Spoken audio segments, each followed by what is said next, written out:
नमस्कार, good morning. विकसित भारत 2025 আজি মজিলাপুর হাই স্কুলের টিম কিচেনে 7 আমাদের প্রজেক্ট হলো গাছ রোপণ করে সব সময় তার গোড়ায় জল দিতে হয় সেই পদ্ধতি উপস্থাপন করা। একটি কথা হলো আমরা যখন বাসায় থাকি তখন কিন্তু সব সময় চারা গাছে জল দিই, আর যখন বাসা থেকে হঠাৎ কোনোদিন 2-3 দিনের জন্য বেড়াতে যাই তখন কিন্তু চারাগুলি শুকিয়ে যাওয়ার সম্ভাবনা থাকে। তখন কি পদ্ধতি প্রয়োগ করলে চারাগুলি 2-3 দিনের জন্য সতেজ রাখা সম্ভব?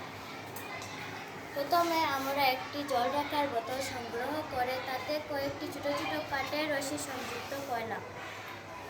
সেই রশির এক প্রান্ত চারা গাছের গোড়ায় এবং অন্য প্রান্ত জলের বোতলে রেখে দিলাম। এখন কাঠের রশির সাহায্যে জল অল্প অল্প করে চারা গাছের গোড়ায় পড়তে থাকবে এবং আমাদের চারাগুলি 2-3 দিনের জন্য সতেজ থাকবে। ধন্যবাদ। নমস্কার।